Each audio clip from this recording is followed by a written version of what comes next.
Hello there, it's Carrie Rhodes here. Welcome back to my YouTube channel and another paper crafting video. Today I am playing with iridescent paint from Arteza, and I'm going to show you each and every color, swatch these 10 colors, and then show you 10 different ways you can use these for paper crafting, since I am a card maker.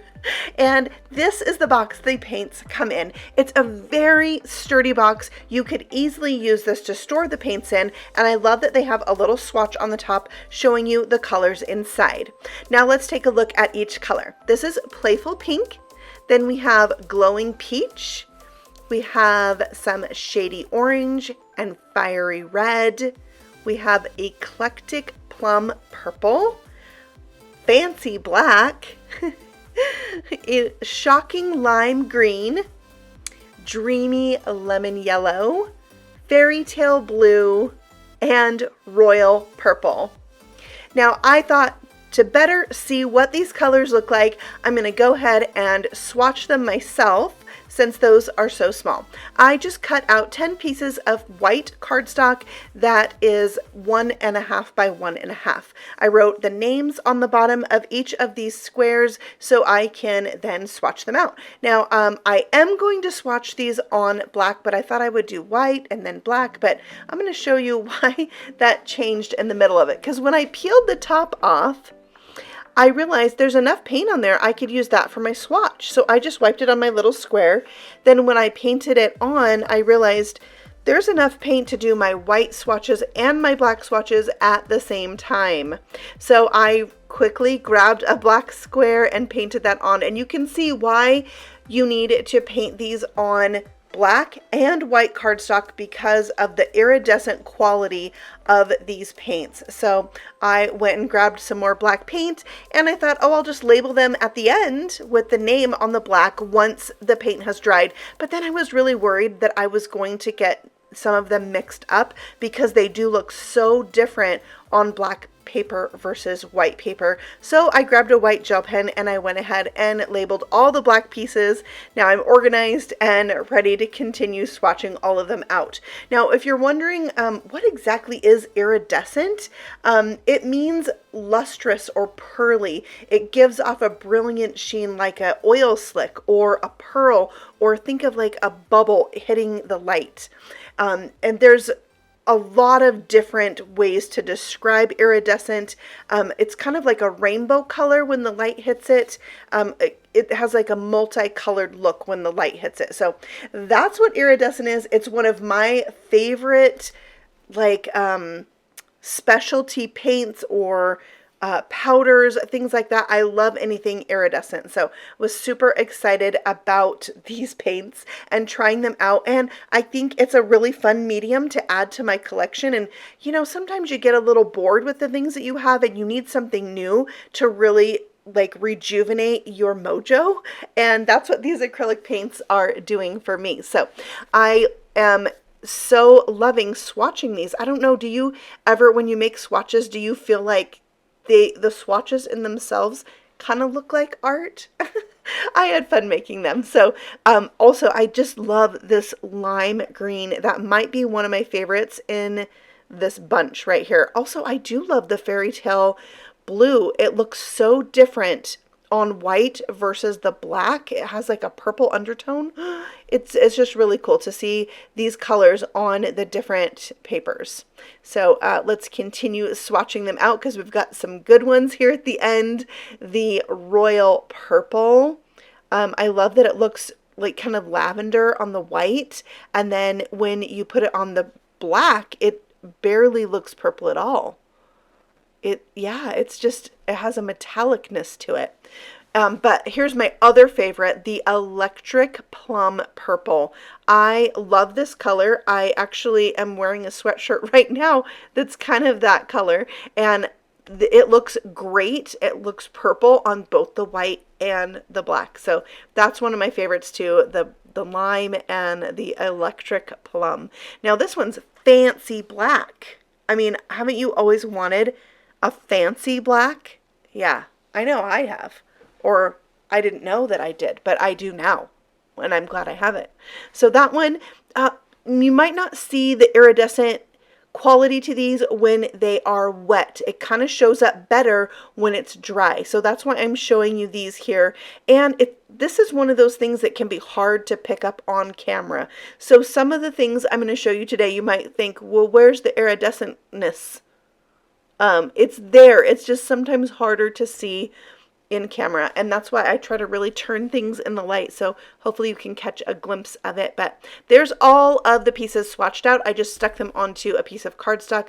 I believe my cardstock is 3.5 by 8.5, and then I can put these side by side and see the colors. All right, let's start with number 1 way to use these paints, and that's with a gel press. Now a gel press is made out of gel, and it's turned into a mat that feels a little bit like silicone, like it's rubbery, and we're going to put paint on it and pick it up with cardstock. I like to use a cheap ream of cardstock that I buy somewhere like Walmart, and then you're also going to need a brayer. I have a large brayer and a small brayer, just to kind of depends on the technique that you're doing.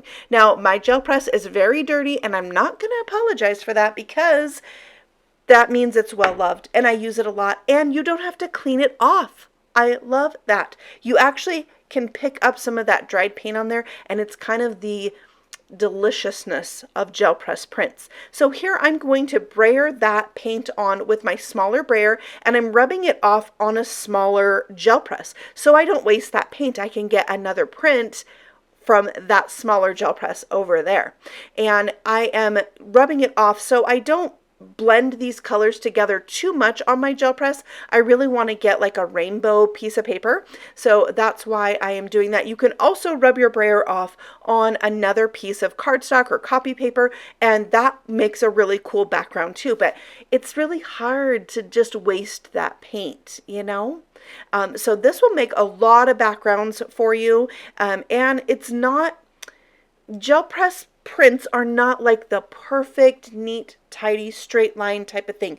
They're very kind of almost grungy looking, and I love it so much. If you want to learn more about gel press printmaking, I have a ton of gel press videos. I'm going to put the playlist for them at the end of this video, so when you get there you can click that. I'll also put it in the description box below, so if you want to learn more about gel press, you can totally do that and check out some of my other videos. So there's the complete print. Isn't it cool? I love it. But there is still paint on that gel press. So I can put down a second sheet of paper and pick up any excess paint. Well, not any, because the dried paint isn't necessarily going to come off. But if you want to know how to get it off with paint and collect some of that grunginess, you can see a little bit of it here. I will show you that in my other videos. It's really cool. All right, so now I wanted to try gel press on some black paper. I have this like pack of neutrals that like you tear off a sheet. Also a cheap pack of scrapbook paper from Walmart, and so I took out the black pieces, cut them up, so they would be 8.5 by 11 for my larger gel press here, and then I put down the light pink and the royal purple, I believe, and there you can see I'm just rubbing my brayer off on that scratch piece of cardstock, and I have a purple background. Now, one thing I like to do for gel press, I'm trying to keep the gel press pretty simple for this video, but I like to put some texture into that paint by pressing different objects into it. So I have this corrugated paper that I think came from some like cookies that come in a tin, you know, and Pepperidge Farm, I think.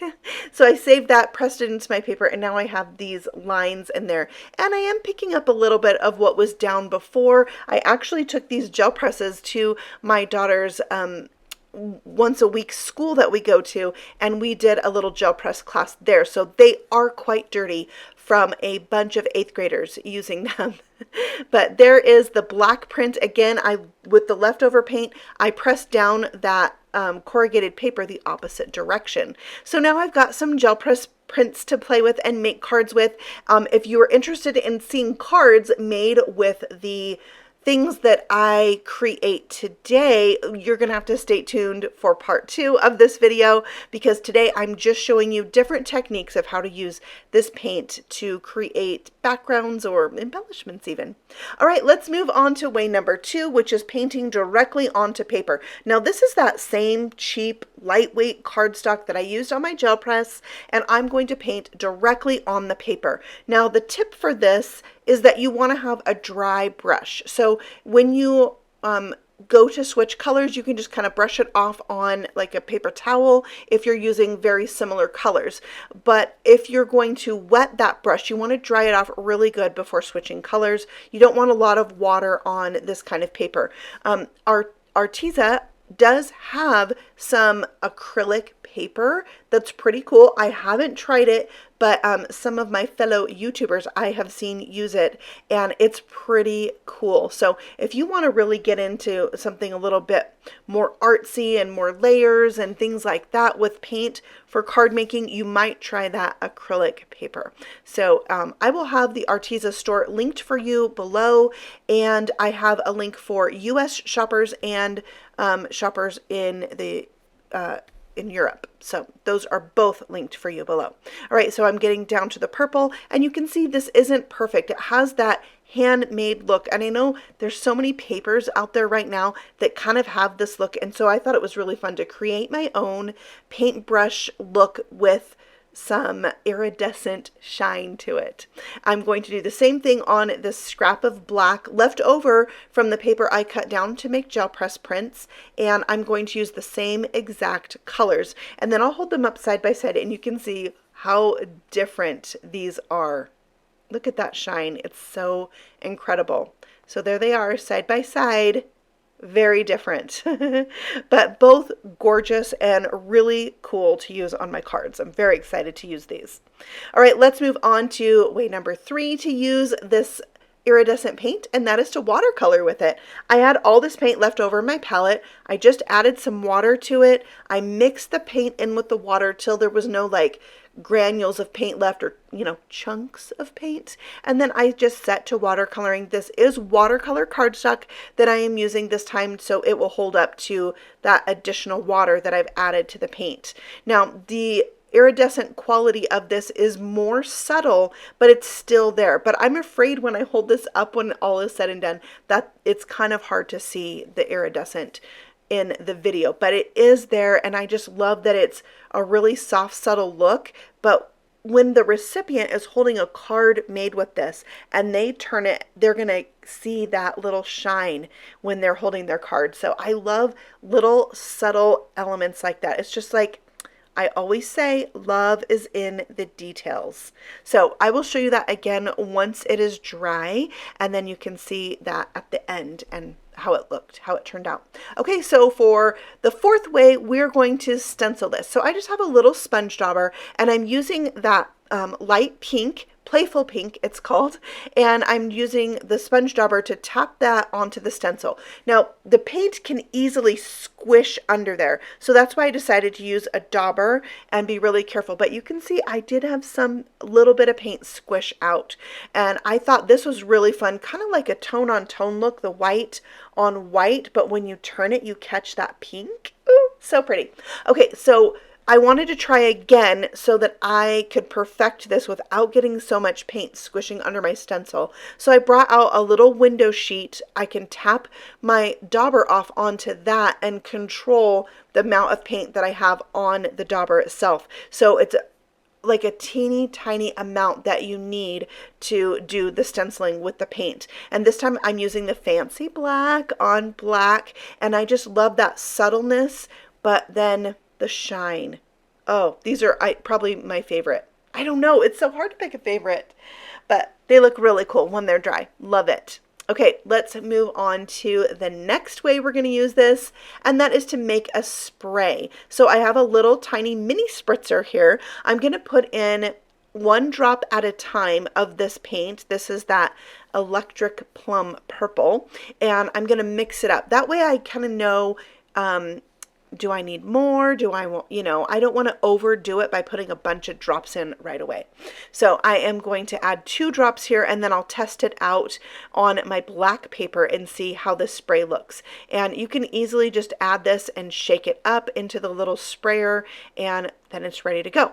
So I don't make such a big mess, I am going to put my paper in a little a splatter box and test this out. Now you can see it there, but I felt like it was a little too subtle, so I added 2 more drops, so a total of 4 drops, and then I tried it out on white paper, and I really love, it's like a kind of pastel version of this paint, and you can see the individual spray, and that's the part that catches the iridescent shimmer in the light. And there I tried it again on black. Very cool. I love having this for a spray. All right, so now way number 6 is to splatter with it. I love splatter, and I often do this with white acrylic paint to make white splatter on my cards. I love to use a scraggly paintbrush, put a dot of that paint on a little window sheet, and then I just drag the edge of the brush against the edge of the plastic, and that gives me splatter that's not too big, and I just love it. So I tried that lime color on a dark green to see how that would look, and now I thought I would try and kind of find a color of cardstock that closely matched the what is it, fairy tale blue, so we could kind of see like a tone on tone look on colored cardstock, and I thought that turned out really well. Also, I'm going to use that more often, that splatter with those paints. Now I'm going to paint my own background for the 7th way to use these paints today. This is a flower that I doodle quite often, and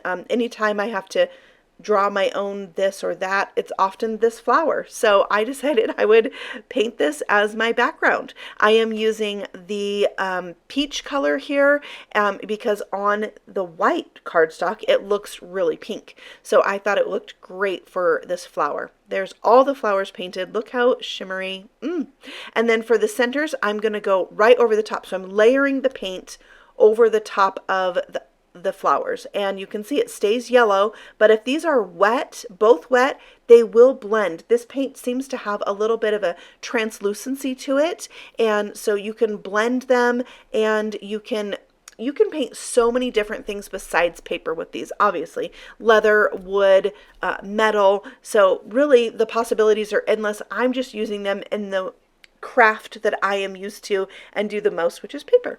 All right, so now we're going to alter some patterned paper. So this is black and white paper, but I'm going to add some iridescent goodness to this by painting directly on it, adding some more stripes. Now, again, these stripes are not meant to be perfect. They're supposed to look more organic and natural. So that's the look I'm going for, and I feel like that's kind of what paint lends itself to. I want that look of hand painted. Now, once I finished the pink and the yellow, the black looked too perfect. So I went over it with the fancy black, and I love the end result. Okay, now we're going to move on to way number 9 to use this paint, and that's to accentuate images. So this is a cupcake image that I colored with my Copic markers, and now I am accentuating that lemon frosting with the lemon paint. And so now it's really subtle, like you can't really see the paint until you turn it in the light, and then that frosting has that iridescent shimmer to it. This is another one that didn't really capture it on video, but it looks so cool. So there's my cupcake. You can also do this on ephemera pieces. So if you get card kits, they come with already pre-printed colored die cut pieces called ephemera. You can add to these and accentuate them using this paint, and I think it looks amazing. It gives it a little bit of texture, that shine. It's so gorgeous. I left one side plain so you can kind of see the difference there, and I love that. And way number 10 is to paint some embellishments. I have these really thin, lightweight wooden snowflakes, and I thought it would be a fun thing to paint with some iridescent paint. So I am doing that playful pink on the first one, and the pink kind of shows up more as it dries, as you can see there. And then for the next one, I use the fairy tale blue, and all of these I'm giving a couple of coats just to really kind of hide that wood color underneath, because like I said, this paint has a bit of translucency to it. This is the royal purple I'm doing on the last one, and I think these are so gorgeous with the iridescent paint on them. So pretty. So once those are dry and they have more than one coat, this is what they turned out like. You can see the pink kind of gathers on the edge of that one in the middle. Gorgeous. And you could put all 3 of these on a card together. So remember to stay tuned for part 2 of this video coming out soon for cards with the things I made today. So let's recap. First, we did gel press prints. One of my favorite ways to play. It was really hard for me to stop making gel press prints with that paint.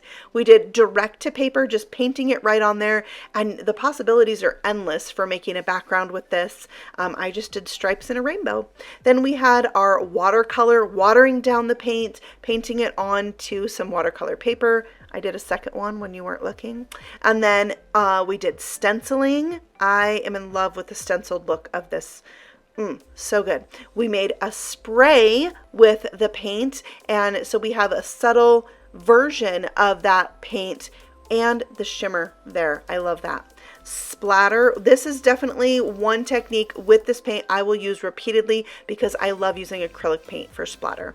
We painted our own background. Well, I did. And it was really fun. I love this background. This is going to be a very special card with my handmade background.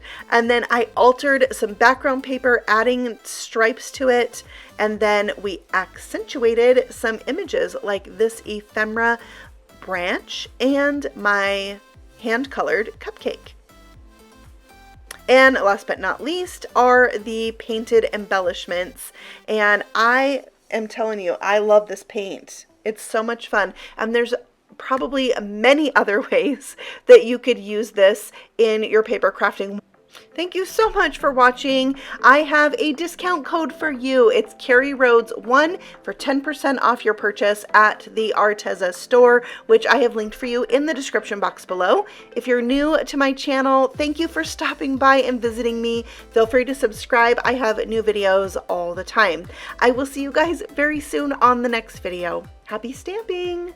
Bye!